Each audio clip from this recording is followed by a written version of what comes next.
try to do that at the end of the show. I just want to give a quick synopsis on what exactly the May 4th Task Force does at Kent State. We are the organization on campus that kind of keeps the history of May 4th alive and tries to educate students in a way that they don't get in the classroom.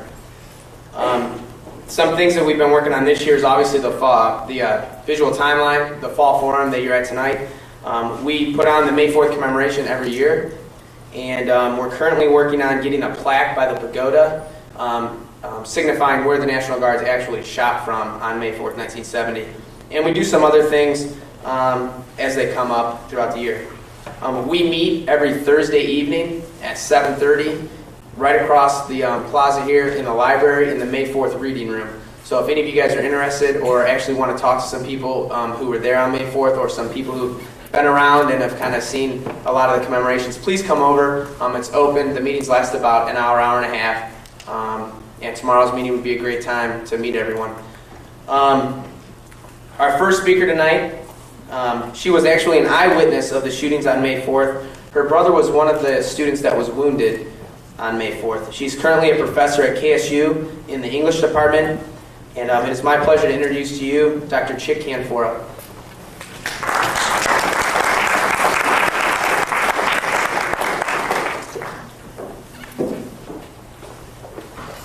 First, I'd like to thank the task force for organizing this program and all that they do throughout the year.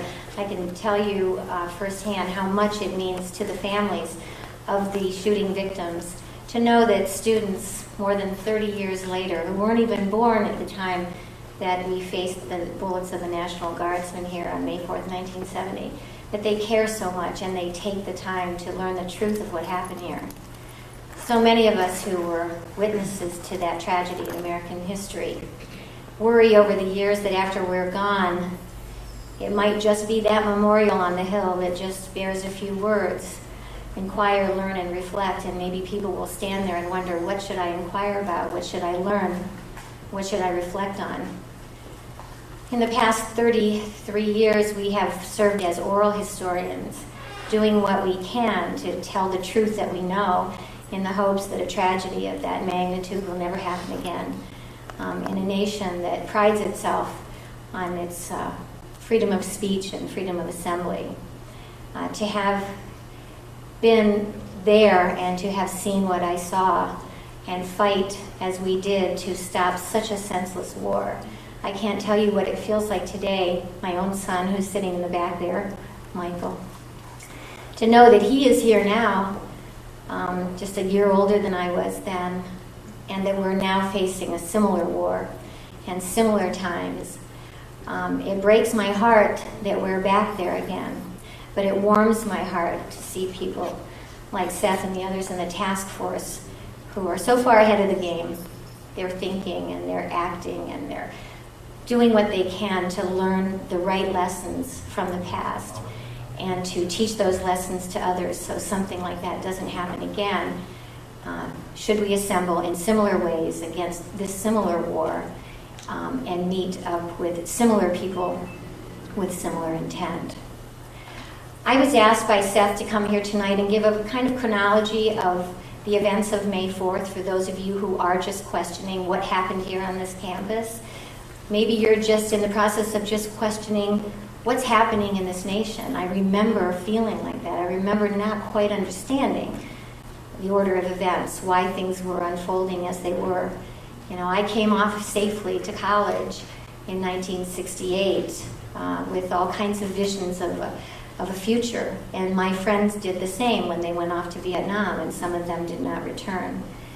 And I remember how long it took me to go through my own metamorphosis of awareness, and you know, how it took some very significant, very tragic moments to make me care enough to act and take a stand against that war.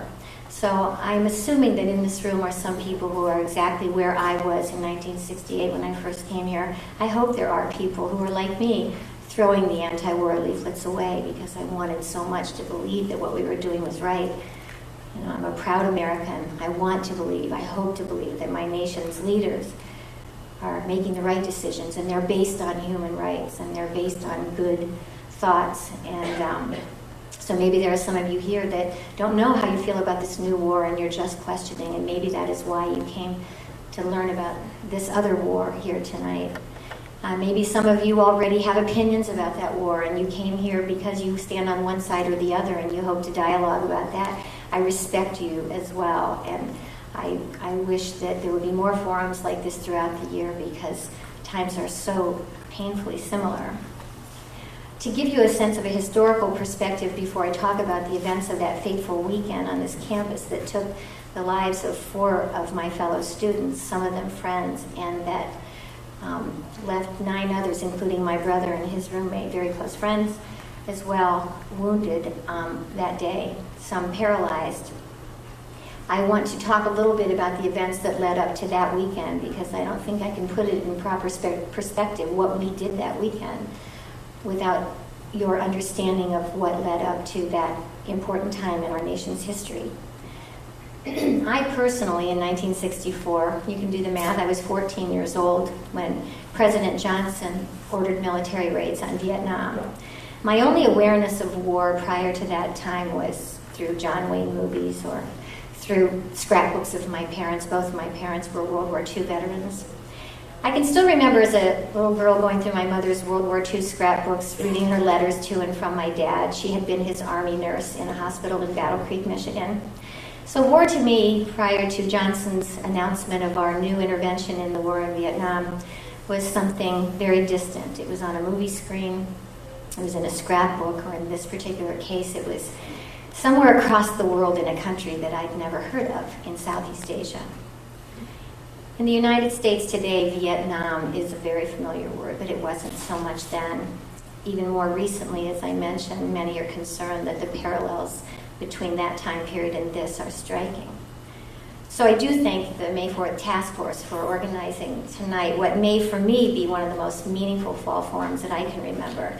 I cannot imagine anything more moving for me personally than to be here on this stage more than 30 years after the Kent State tragedy and to share this time with someone who was a student in that war-torn land at the same time that we were students here fighting for an end to the war in their backyards.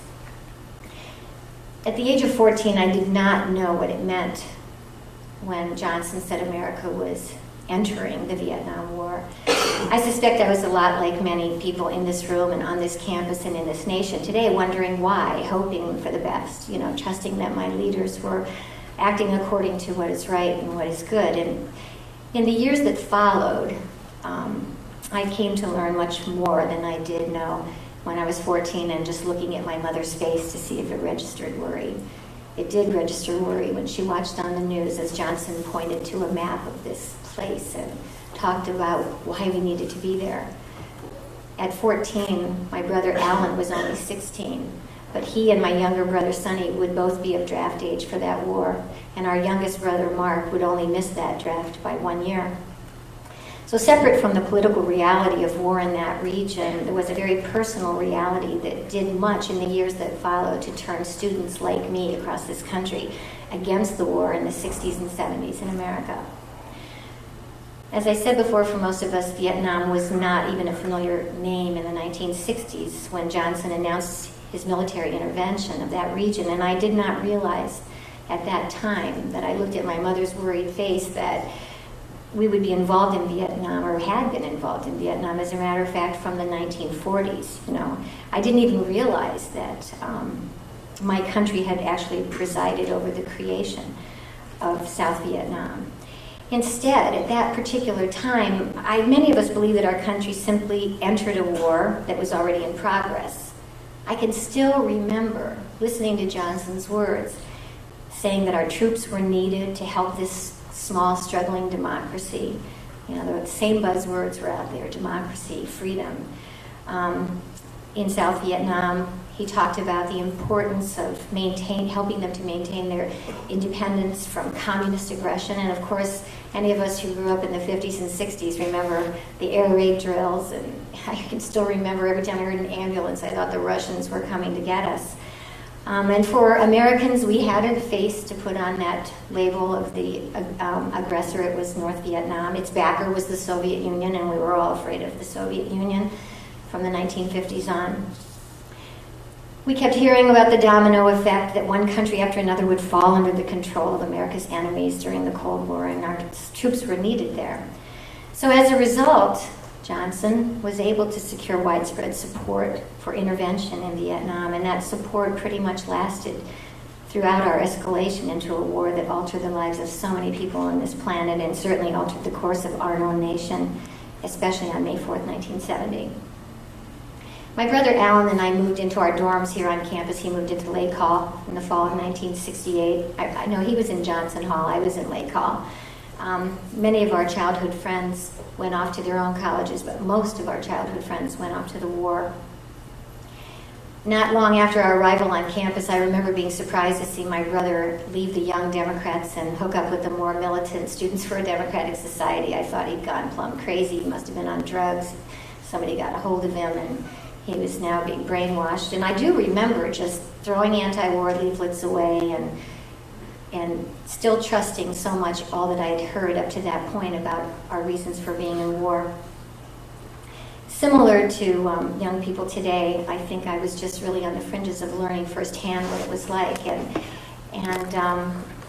I can tell you that, and especially probably now with this war, we're being so much shielded, I know now, from seeing the coffins coming back. The Pentagon has put a ban on that kind of thing. And I know the media has its own corporate obligation to maintain some sort of support for this new war. But those kind of bans were not as widespread in the 1960s and certainly in the early 1970s. I had occasion to talk to a class in the English department this week, and one of the questions I was asked was, what was it for me? What really did it for me? And I think sometimes we need that pivotal moment. We need that one thing that really does it for us. For a while, it wasn't quite enough that I was just seeing a noticeable change in my friends who were sending their letters home from Vietnam. Those who had just months before, less than a year before, had basketball uniforms on, now had military uniforms on, and were writing letters, horrible letters about the heinous things they were doing to people in Southeast Asia. I remember how disconcerting it was to read shocking accounts of what they would do to bodies before rigor mortis set in and set them up like tables and chairs, or put a hand grenade around someone's neck and throw them down a well. And it's a very, very unsettling thing to read that from people that you know to be sane, and it's so insane. And you know what war does to people. It still wasn't enough for me to get out and fight against the war, but it was changing me. I worry today that we don't get enough stories about what it's really doing to our friends, our family that are over there. I think I know what is happening to them, what war does to people. Thank goodness for someone like Walter Cronkite. Any of us who were alive and around at the time remember what a part he played when he brought those real images home from Southeast Asia. And we saw evidence of the My Lai massacre. We saw burning villages, and we saw what happened to civilians during the Tet Offensive. And it was those kinds of images that made people like me finally stop, pause, look, and say, this isn't right. And I do believe that always within us is some inherent knowledge of what's right and what's wrong, and that sometimes it is in conflict with what we're being told is right. And when we know that it is indeed wrong, there is something within us that compels us to do what we can to stop it. And that happened, fortunately, not just for me, but for millions of young people across this country. I cannot imagine a more wonderful time to be alive. And when I look back, I feel so lucky to have been part of a generation of youth that at one point in time just fell in love with all the most important things, fell in love with peace, and fell in love with music and the earth, and most of all, the belief that we could change the world, that we could stop a war. I mean, it's mind-boggling to me now, knowing the powers that we are up against in a nation like this, in a world like this.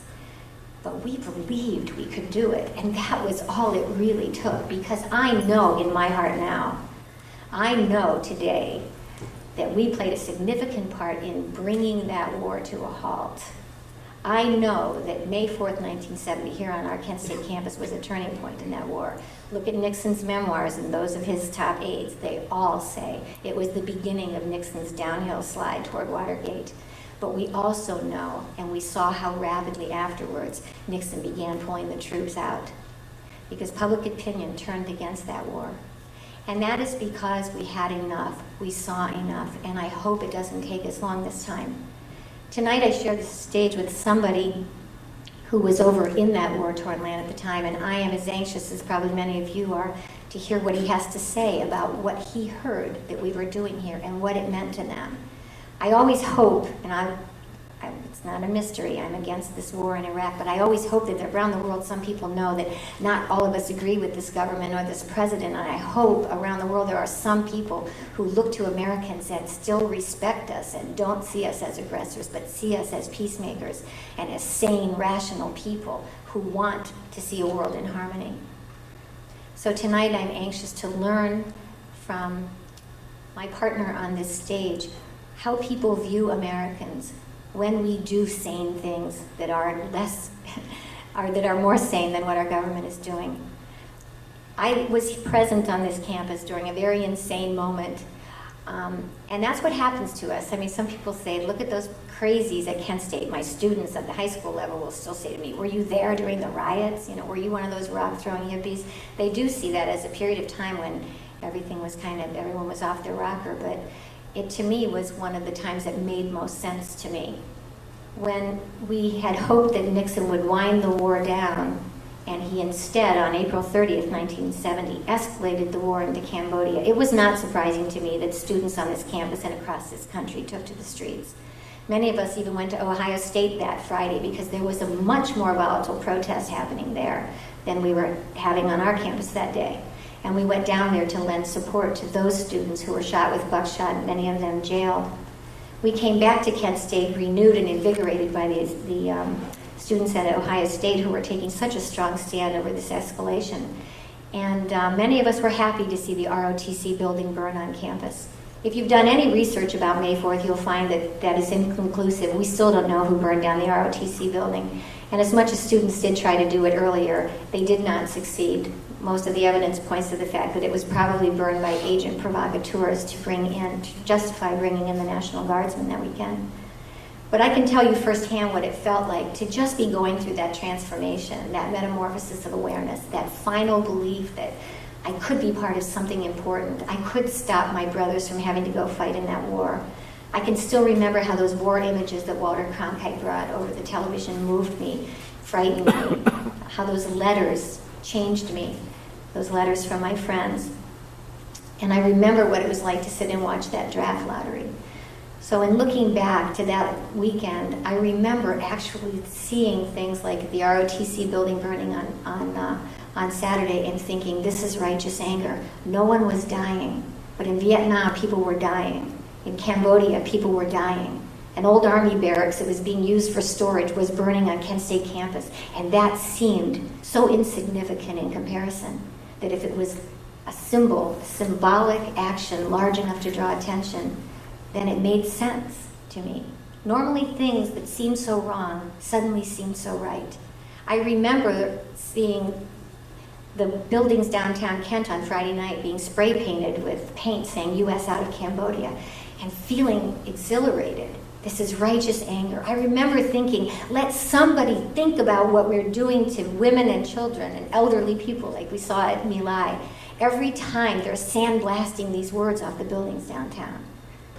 I remember being happy when those targets were military targets. I loved watching Iraq go through the draft board window. And I was an otherwise law-abiding citizen. I was a sane person. But in that time of insanity, things made sense. We had to take a strong action to stop this war. I'm giving you a first-person account of some of the things you heard that probably caused the shootings at Kent State. Those riotous people who, damaged Kent and downtown on Friday night. Those arsonists who burned the building on Saturday night. On Sunday night, it was a peaceful sit-in on front campus that brought the National Guard throwing tear gas at us and imposed the curfew. And those incidents over that weekend have been used for 33 years to justify the actions of National Guardsmen that happened much, much later. And I wanted to quantify that for you before we move on with the program, because I think every student who threw a rock through a window that Friday, or maybe tried to bring down the ROTC building in protest of the military presence on this campus, or who defied the order to go back to their dorms on Sunday night or attend the rally on Monday, every one of those students were willing and ready to go to jail for malicious destruction of property, for arson, for unruly behavior. But not one of us was ready on Monday to be put up on a firing squad and shot down for any of those actions.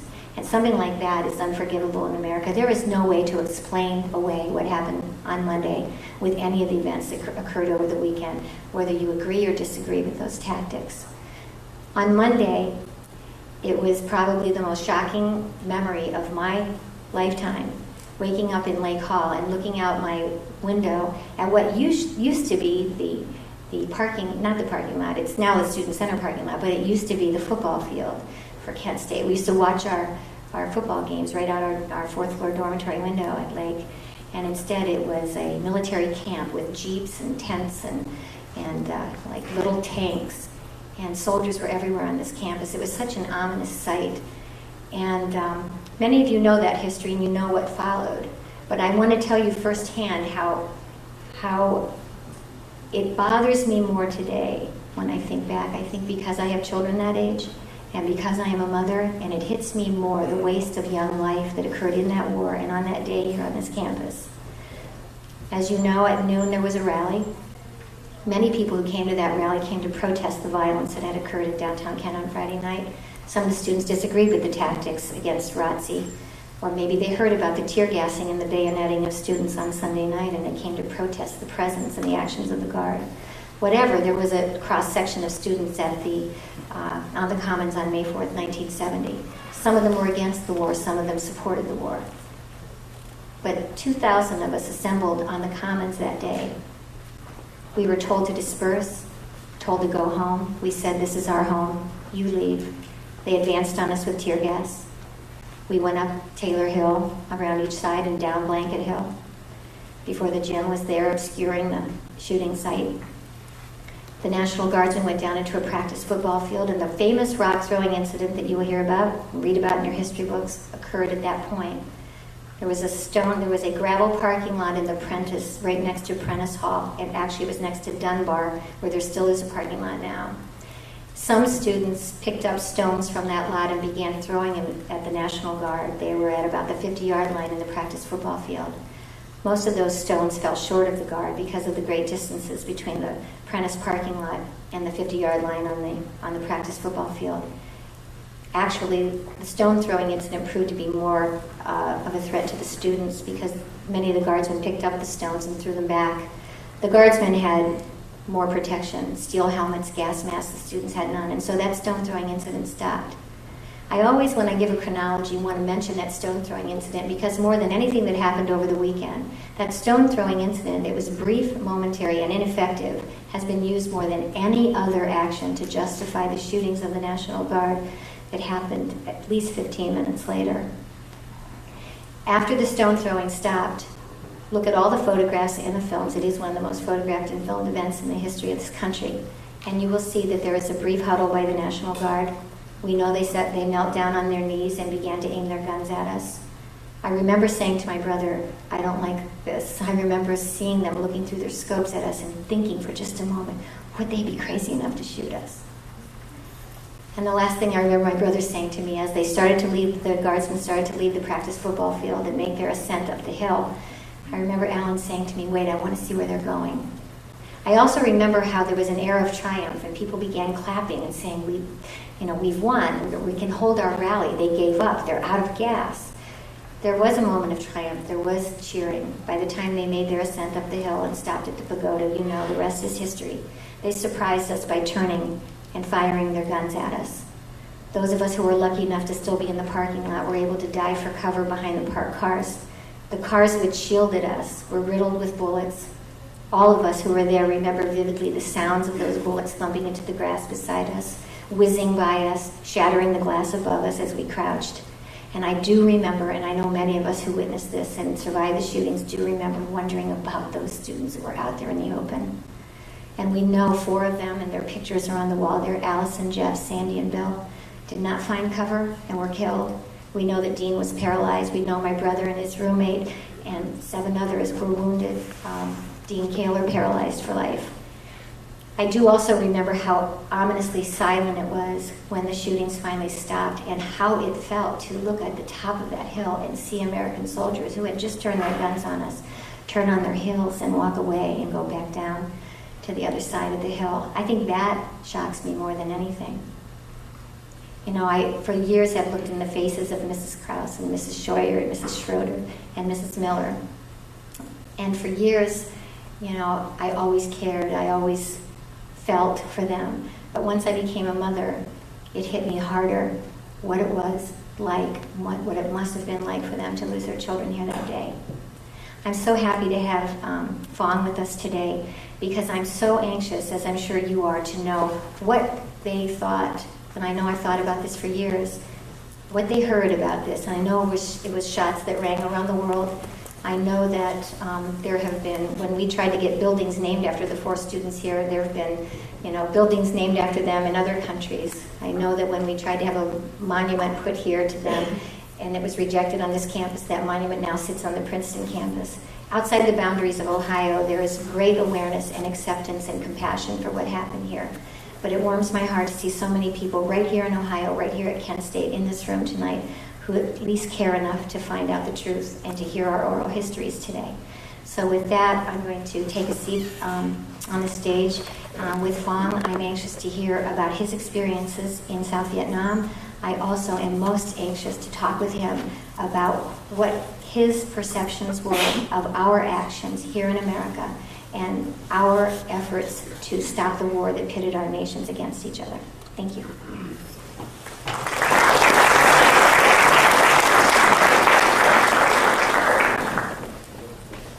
Thank you, Chick. That was amazing. Our next performer tonight is a very well-traveled man. He was raised in South Vietnam, born and raised in South Vietnam. He received his bachelor's degree in philosophy and literature from the University of Saigon. In 1974, he left his homeland, South Vietnam, to study in Paris. He received his PhD in ethnomusicology from Sorbonne University in Paris in 1982. He has become one of, if not the leading authority on traditional Vietnamese music in the United States. He has taught at places such as the University of Washington, UCLA, and here at Kent State University. He has performed in places that range from the United States, Europe, all the way to Asia. And in 1997, he was awarded the National Endowment for the Arts National Heritage Awards. He comes to us tonight for a very unique reason and a very unique purpose. While a college student in Saigon during the Vietnam War, he actively protested through the use of music. After more than 30 years of silence, he has chosen tonight at Kent State University for the first time in 30 years to revisit his past. It is with great pleasure and anticipation that I present to you for the first time in 33 years, Dr. Phong Nguyen.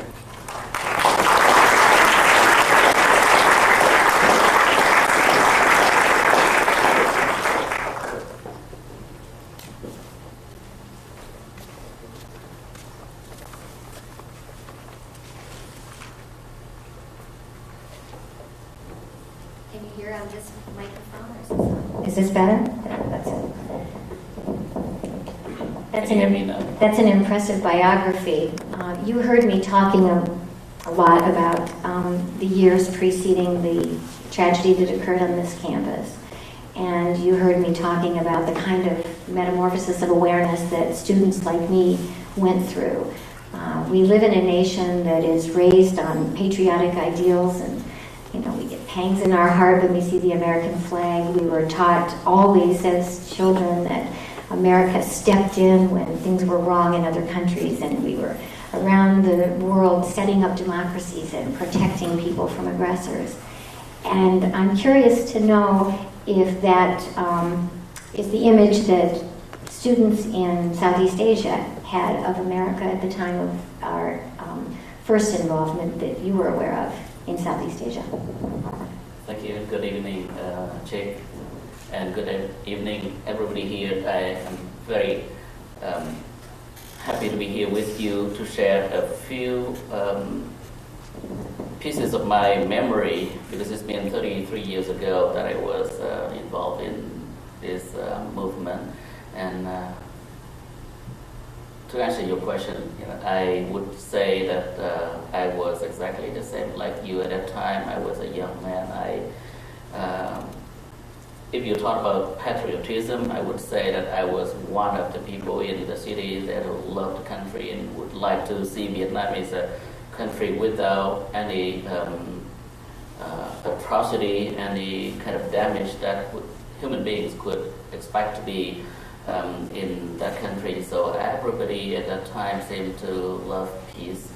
And today I would like to talk about this kind of movement in Saigon, South Vietnam. You call it South Vietnam, I call it Southern Vietnam, because Vietnam is a country that includes both parts, the northern part and southern part. If you talk about South Vietnam, it's more like a regime or a government of somewhat like we can compare with North and South Korea. It's more like politics, but to me it's not politics. It's human Vietnamese souls everywhere you can find in the country, north or south. So I was born in southern Vietnam, and at the time when you asked me about that situation, I would say that I was one of the people in the country at that time who was totally confused about the world. While we are talking about loving our own country, we also looked outside and see that people reacted on Vietnam, the Vietnam War, in very different opinions. So at that period of time, I was really confused.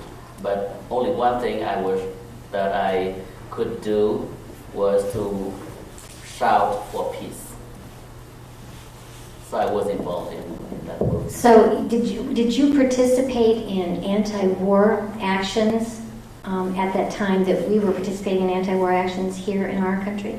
Yes, I've just heard of you talking about the tear gas on the campus of Kent State University. It happened to us almost every day and every month and for years, not only one day or 1 week. So I was used to survive through tear gas, and people taught me how to walk through or how to breathe during that time by putting a lot of plastic bag, and used only a few, a little air in that bag to live, in order to get through that scene of attack. And who was tear gassing you? The government of South Vietnam had somewhat we call its National Guard, its police. So they tried to quash your resistance. Yes, they not only that, but they beat it all of us with all kinds of tools that they have with them.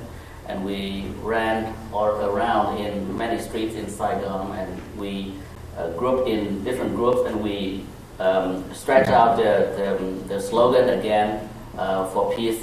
Another place, so they tried to chase after us, all around the cities. Yeah. For you and your other student activists at the time that were opposed to the war, to what extent did you support the Viet Cong, or opposite that, the Vietnamization that America talked about, where we were trying to, what they talk about in Iraq right now, pull American troops out and help South Vietnam to run itself. Tell me your take on that. Was it your resistance more related to America's having a hand in the future of South Vietnam, or was it more a resistance to the war against the North Vietnamese? Let me put it this way. The way we did at that time in Vietnam was not called anti-war, because if we said anti-war, we could be put in prison right away, because people are doing the war, you cannot stop them. So we call the movement is peace movement. We call for peace. We didn't stop anybody who could say, we call it a peace movement. To me, it's a nicer term to the ear, to the Vietnamese, and with that context, we could live through many depressions from the government, the pressures by the government, and before answering you that question about Viet Cong and about that, I would like to show a little bit of my background so that you know how I was at that time. And first of all, I would like to show a little a video clip about the war in Vietnam, and then the slideshow of my village. That tells you my background before I answer your question. Thank you. Thank you. Their term for bombing military targets in Hanoi. In the first 3 or 4 years of the war, there's no doubt that the White House controlling the air battle, the rules of engagement, saying that some targets could and could not be hit, trying to delineate where the air effort would go in against the advice of the air planners. I think that was a major fault. President Johnson and Secretary McNamara alternated gradual escalation with long bombing halts in a belief that they could lure the North Vietnamese, led by Ho Chi Minh and General Nguyen Giap, to the negotiating table. Against the advice of his senior military commanders, Johnson personally approved and picked each military target.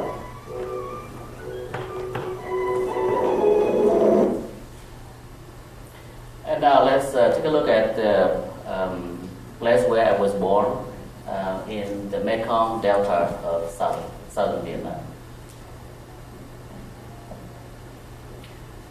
A few pictures of the war there, and next one is the last day. In fact, this is chaos at the last day of the war in Vietnam. Next, please. Helicopter was being pushed into the river, into the ocean, so that there's space for people to go on board of a U.S. Navy ship. Next, please. And these pictures are taken by my friend Dr. Terry Miller and myself recently to show you where I was born and how I grew up in this kind of environment. I was born in a family of musicians doing this kind of music. It's called Nhạc Lễ, the ceremonial music for the village. And in the picture here you can see my youngest brother playing the drum. That picture was taken by Dr. Miller in 1993 when he visited my village. And next to him is my uncle, and my father is playing a fiddle, and my nephews and another relative who plays oboe. And all these men like uncles, they have passed away recently, about two years ago. Next, please. This was the only picture of my childhood that still left, because it was saved by a friend of mine in the city. In the village, there's no more pictures of myself and my family during the 20 years of war. Next, please. The photographs were lost in the damage? Yes, damaged. This is where I was born in the Mekong Delta. And this house, I don't know how many times that people built and rebuilt, but last year I saw this house. Now it's living by, they have rebuilt by one of my cousins. And it is not exactly the same house like that, but it was where I was born. And still life is so difficult to get back to normal because of the poverty after the war. So you see this is one of the scenes to tell you about the economic situation. Dr. Miller took this picture when walking with me to this rice field. It is very interesting picture because first it shows you that I could be one of the young boys there. And also at this place I was shot by the airplane, the spy plane, when I ran through the rice paddy with my younger brother. And I was not hit by a bullet. And the spy plane was the Viet Cong spy plane? No, Viet Cong had no plane. So you're saying Yes, it only was, the that US was an American US spy plane yes, American firing upon spy planes, yeah. South Vietnamese people? Yeah, there was one big jet plane shot down, and then there was a spy plane that followed it and to get the pilots, to save the pilots, American pilots in that plane. And after that, in the evening, we tried to escape from the village because we knew that the village is going to be bombed terribly. So we ran across the rice paddy. And how did you know ahead of time that that was coming? No, we didn't know at all, because it just happened at a time when I visited my family. So it happened right in that evening. So I came from Saigon to see them, and I stayed for night. So this is the rice paddies. Now it looks a little bit different with wire. You can see the electric wires that goes across there. That means there's electricity in my village now. But only about 4 years ago that people began to have electricity in the village. Next, please.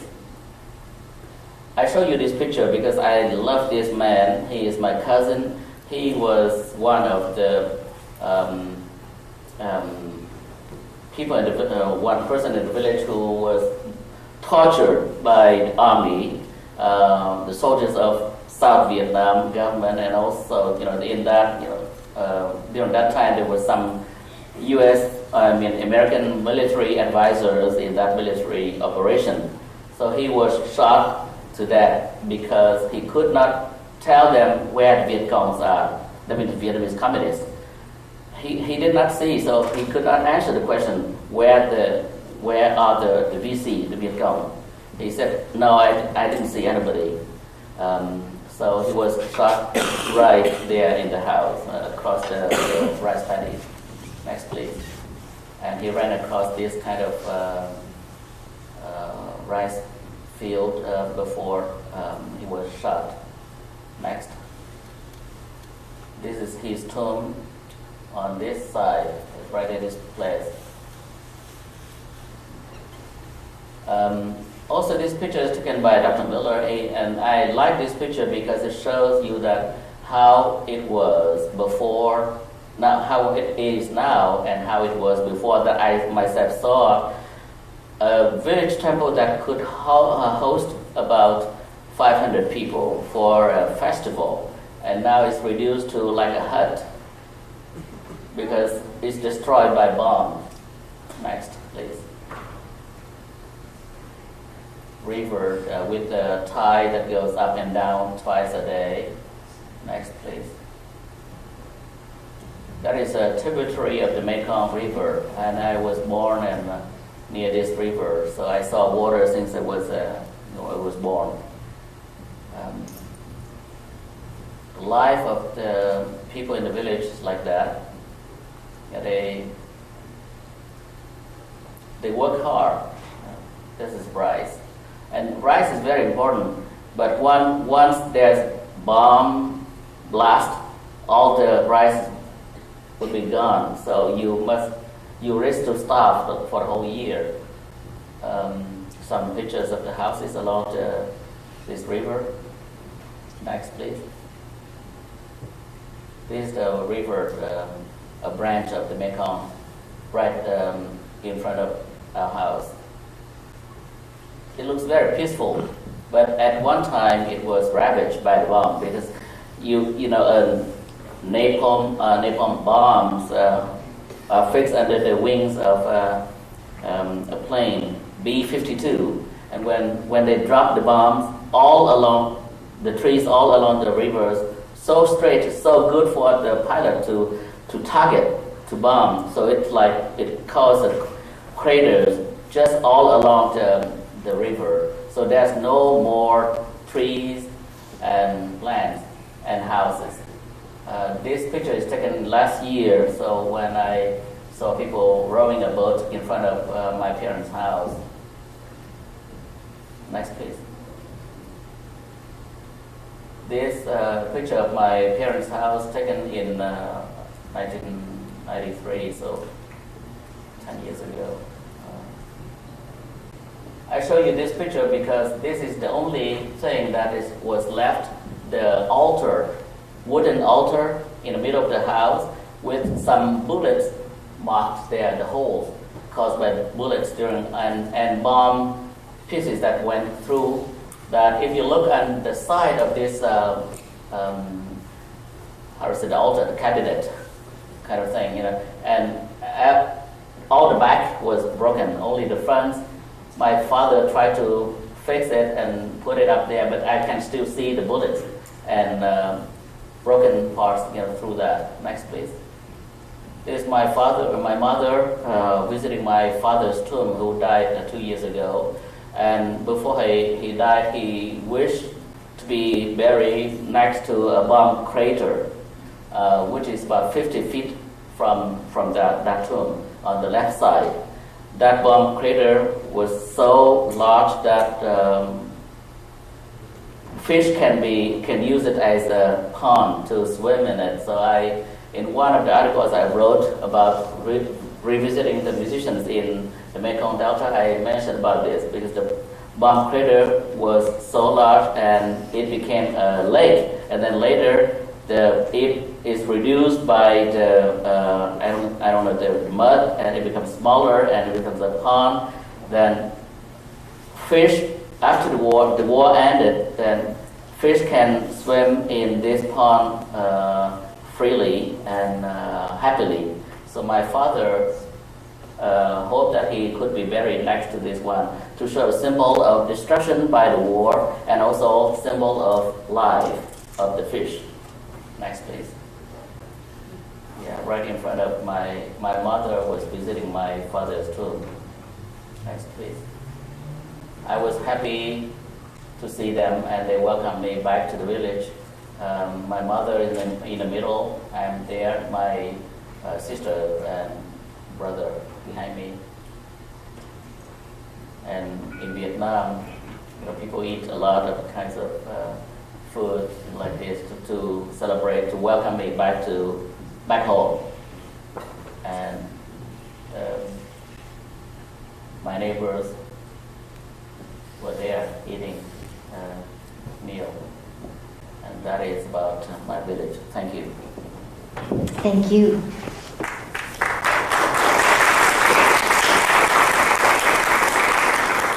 So I would say that there's a lot to say here, that I was born in that situation in the countryside, and it was affected by the war directly. And if you ask me whether when I was in Saigon, why I did that kind of thing, I would say that because I myself was a witness, and I was a victim of many bombardments and shelling and cannon fires into my village.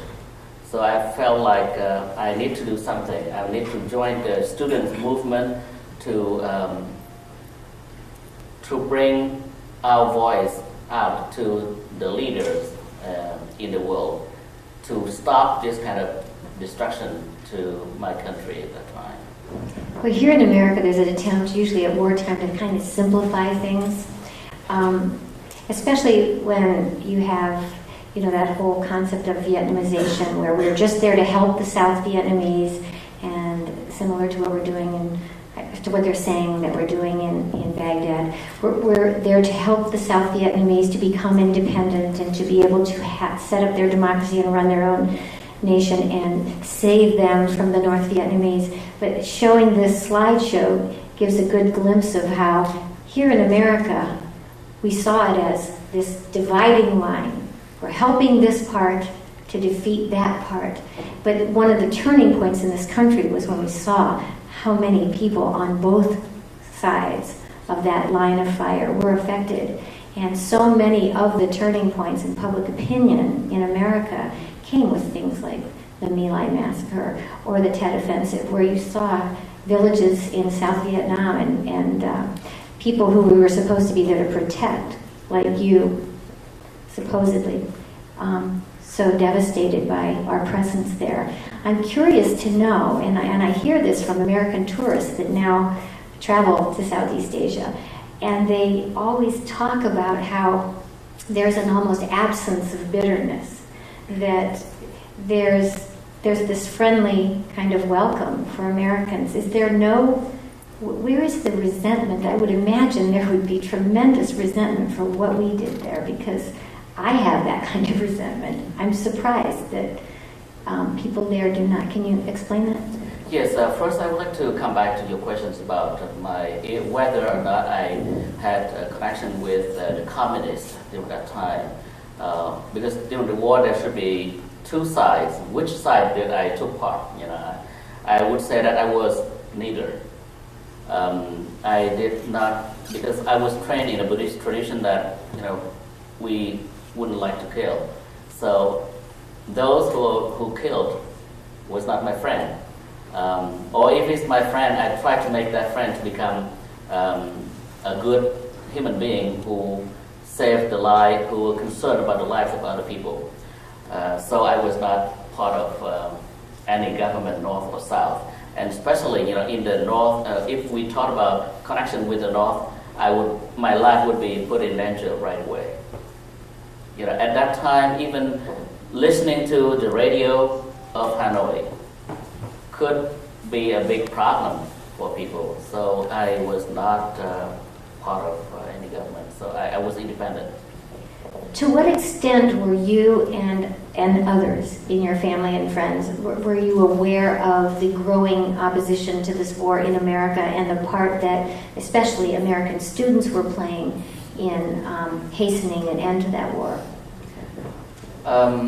Well, with that question, I would like to come back to your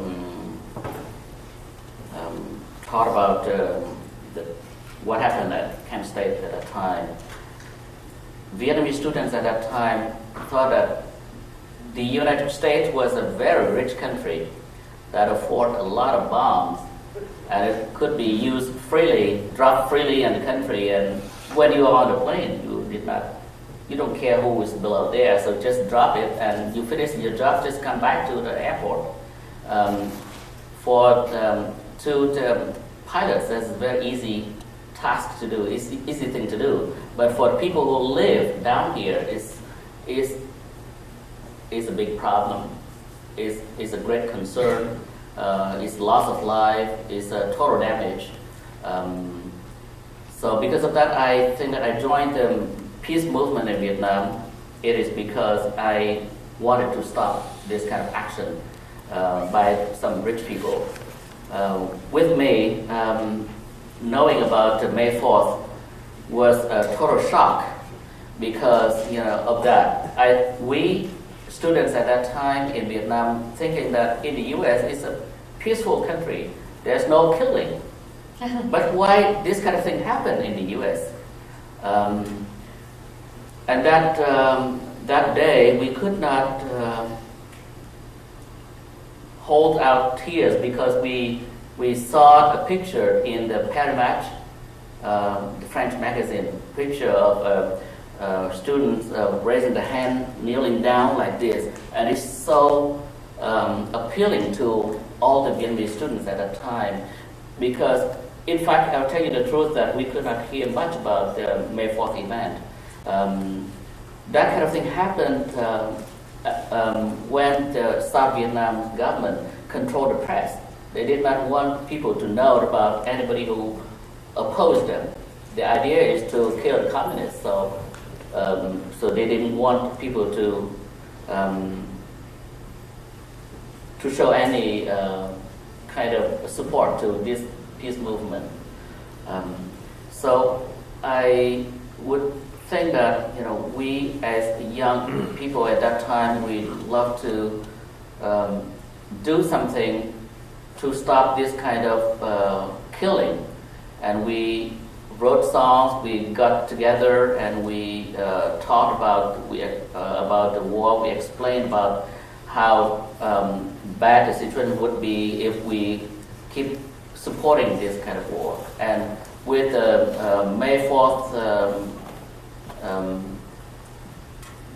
event happened, we felt like we had friends. We are our group has expanded to the world. So we felt like we share the same feeling with people who were killed on campus at Kent State. So all I did at that time was about trying to stop the government from using very high-tech means to kill people in massively, like bombing. And you talk about when people travel to Southeast Asia, you see that they are happy people, they are very welcoming. That reminds me of the fact that I led a team to do field research in Vietnam. We went to the place that used to be called the stronghold of the National Liberation Front, that means Vietcong, who was so much anti-American. But in my team, there's all Americans who worked with me in that team. They were welcome to the village in a very similar way that President Clinton, Hillary, and their daughter Chelsea was welcome to Vietnam. And you might ask this question: if Vietnam hate the Americans that much, why they would welcome? My answer is that Vietnam, even if there's a war, there's people serve for one purpose, and they don't generalize it, and they don't put everybody the same. They make a clear distinction between what the government do and what people do. And Vietnamese are very much used with many wars. So become friends or enemy, that kind of situation is like quite an experience for Vietnamese. So Vietnamese are always welcoming anybody who are nice to them, who are good to them, who are not bringing bombs to them. So that's what I would answer here that question. Well, there have been so many analyses over the years of, why America finally left Vietnam, and just analyzing the fall of Saigon. I'm curious to know what is your perspective of why it is that America essentially lost that war. And a lot of people say, regardless of how much money we had or how many bombs we could drop, that our fighters did not have the will that the NLF had, that our fighters weren't fighting on their own land, so their hearts weren't in it as much, and our nation, like we are in Iraq right now, wasn't prepared for the type of resistance they would encounter. Number one, do you see the parallels between that war and this war in that regard? And number two, what is your take on why we lost? According to our government, we lost. If we say we lost, you lost, that means there's somebody who wins, right?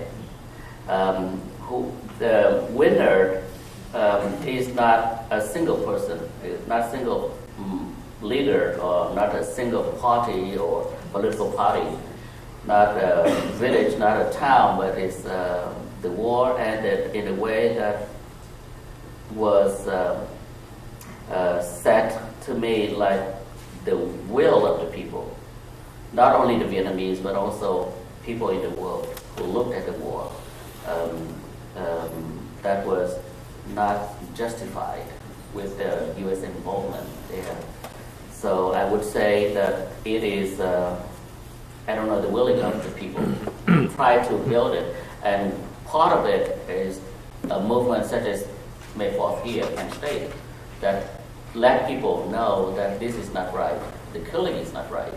And during that time I composed a few songs, and my friends composed songs. It's called Anti-War, but then quickly turned into like Song for Peace. That was anti-war songs, and then song of protest. Protest means you protest on a smaller scale, but then it quickly turned into what is called peace songs, or songs for peace, that I would like to sing for you tonight. I have selected about 6 songs, and I sing only 1 song of myself, and other 5 are composers, songwriters during that time. So you will see, if you have in front of you the translation into English, then you could follow the singing. And before I sing, I would like also to say that translation is not easy, especially songs. So please understand in a way that I try to make a sense out of it. So may I sing now? Yes, thank you.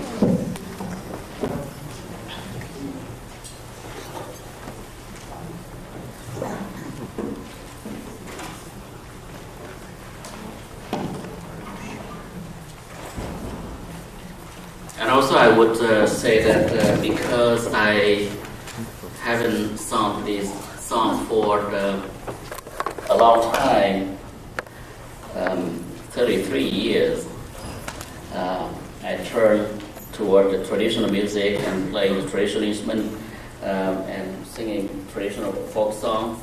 And now I sing the songs when I was young, so during the student time.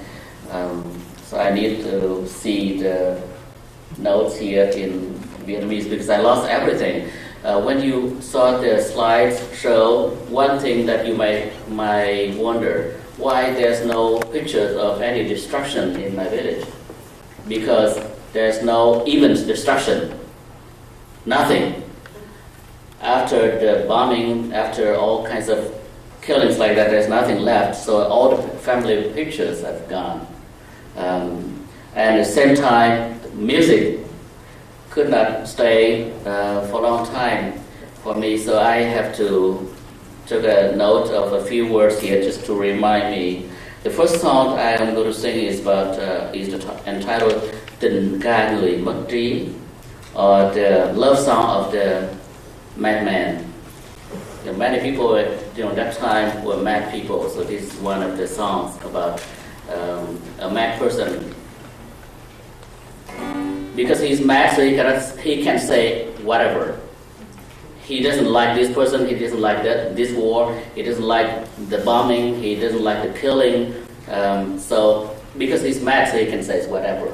So in the pretext of being mad, that I'm going to sing this song for you.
Việt Nam gần nhau trong tiếng nói.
Thank you. Another song I'm going to sing for you is The Longest Day in Our Country. I would like to sing this one because it shows you another aspect of life in the city that people could hear bombings around there, and people grew up with, even children grew up with hearing the bomb blast.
To ask any questions of either of us about either of our experiences during that volatile time or since then.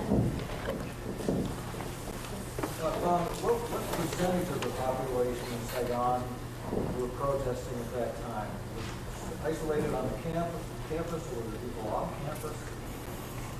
All the campuses of universities in Saigon had people who demonstrated almost every week, every day. And especially weekend, people when there's no classes, they took to the street to protest. And I didn't know how many people at that time, but I felt like majority of people supported us because we did not see a small group of people who would protest against the war. I'd like to know how you and your peers avoided conscription in the Army. How did you avoid the Army? Very interesting question. How to avoid that? I was born in a poor family, so my parents put me in a Buddhist temple to stay in order to go to elementary school and high school.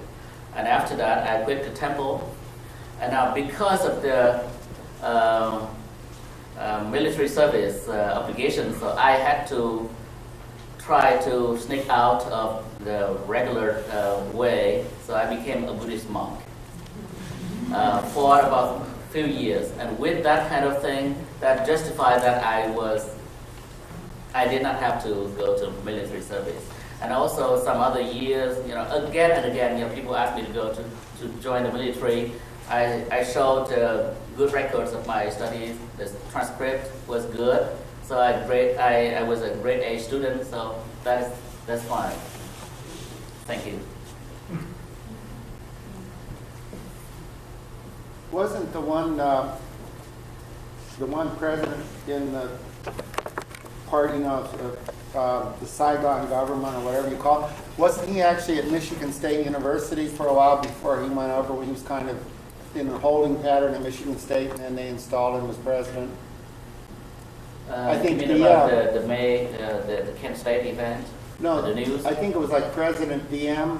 The one, Yeah. wasn't he like President General too? Yeah. Wasn't he like at Michigan State or something, and the State Department was keeping him there, and then he was kind of installed after, are you familiar with that?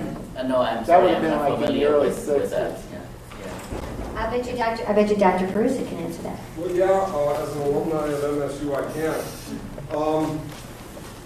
Yeah, DM was a political scientist, a graduate student at Michigan State, and as a matter of fact, from 1956, with the departure of the French, Michigan State, in effect, was the government of South Vietnam.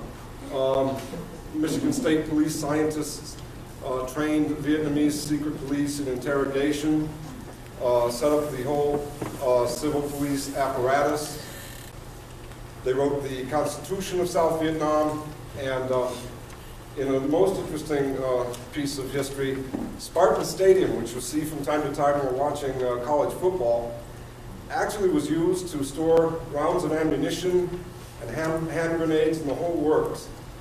And there were 50, this was called the MSU Vietnam Project. It was exposed in an expose in Ramparts in 1966. And part of the deal was that MSU would hire faculty, give them tenured appointments, but they were really CIA agents. And they ran South Vietnam with the departure of the French from about 1956 until, when was Diem assassinated? 1963. Right, so in that period, MSU was the government in many respects of South Thank Vietnam. you very much for that information. I didn't know at that time because I was locked in Yeah, sure, Vietnam with very little information about our president at that time. I just know that he was a devout Catholic. Right. Yeah. Would you like me to sing more songs?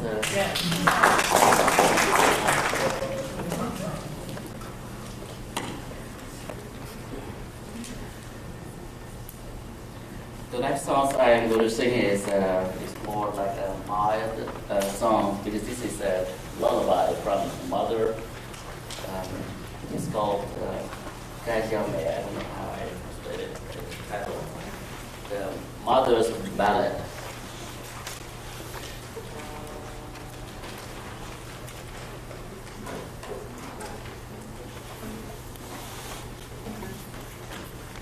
And you asked me about description in the army that I try to avoid. And this is concern of a Vietnamese mother that the son would walk into the war and join the killing team.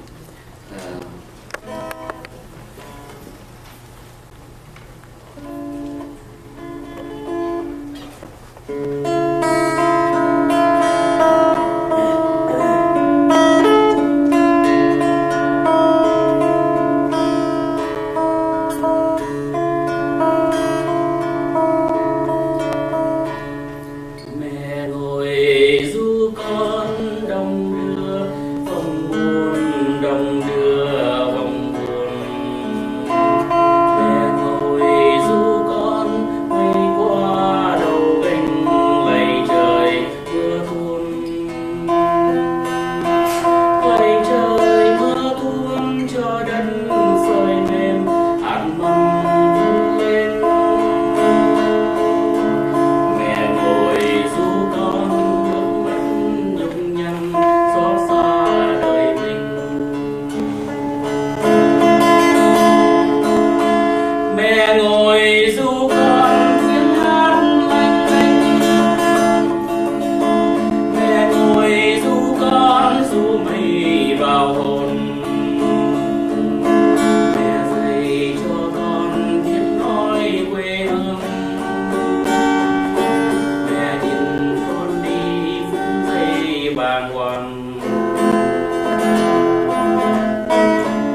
thank you. Going from the description of the war to a lullaby from a mother, now I'm going to sing a song written by myself during that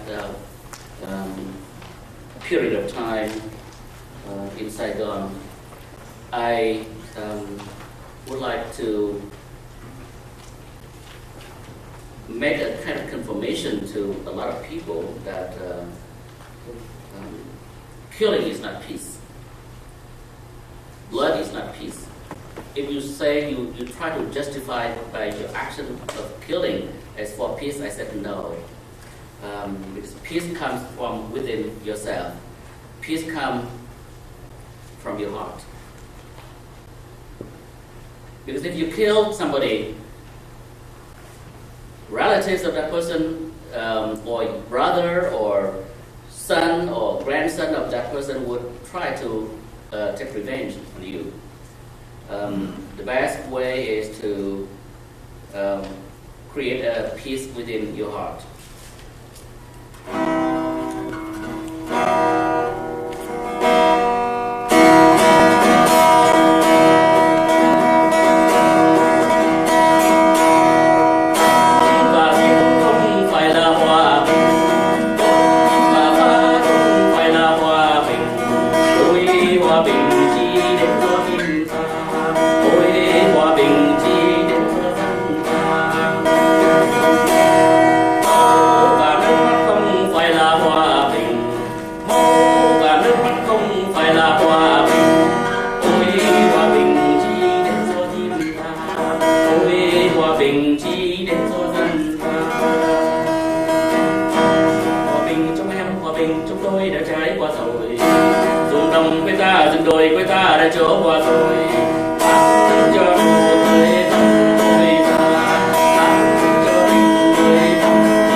Regardless of how difficult life is, you must have in mind a will to survive. And because of that, in Saigon at that time, there was a songs that were written about a scene after the peace. After the war. When we are in peace, what things would look like. So I'm going to sing for you this song. It's entitled Thương Quá Việt Nam, or Vietnam, our beloved country.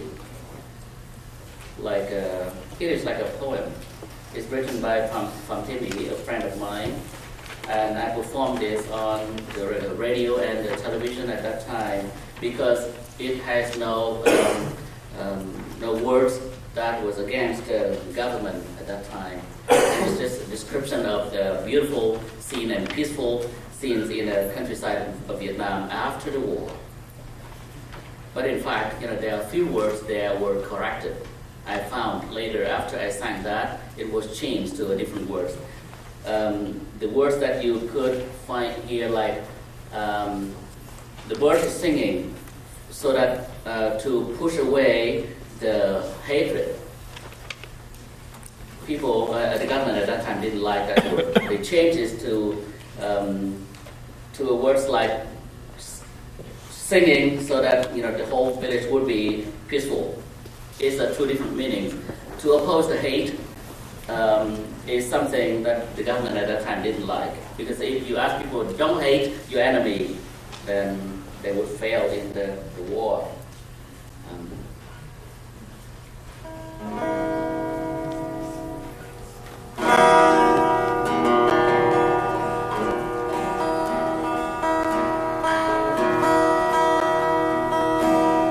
Em nghe gì không hỡi em, con chim nó hót vang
Thank you. And the last song I would like to sing for you tonight is shows the will of the Vietnamese to be unified in one country. As you know, in 1956, Vietnam was divided into two. President Ho Chi Minh at that time wrote a letter to the American government to ask for help. But it turned out to be unsuccessful. No reply from the U.S. government, and the country was divided into two after the Dien Bien Phu battle with the French. So the country was divided, and this song tells you about the will of the Vietnamese to be unified, describing the bird or flower, cloud, or human friends, human beings as friends.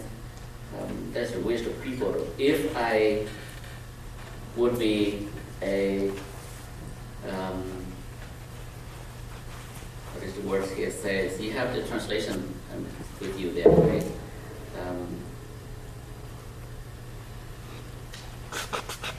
As a bird, I would fly up high in the sky with my soft wings from the south to the north, sending the message of unification. And it is written by my friend at one time. I know exactly when he composed this song, because that night we were pushed into a corner of a little school, elementary school, and the tear gas was overwhelmed us. Many of us became unconscious. And he could sneak out, climb over the wall of that elementary school, and he composed this song, and he grouped a few people there to sing loud at a different area or neighborhood of the city. So Tam Ngãi is composed by Trịnh Công Sơn.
Tom for taking the time that he did to share his oral history with us, and I want to thank the May 4th Task Force for giving me this extraordinary opportunity to merge our oral histories. And if you have further questions, you're welcome to stay after the program. I encourage all of you to get involved with the May 4th Task Force. They do wonderful work here on this campus, and it is work that is never done, and there are never enough people for the work that needs to be done. Thank you so much for being here tonight. I respect and admire you for taking the time to learn more about your history. Thank you. Thank you.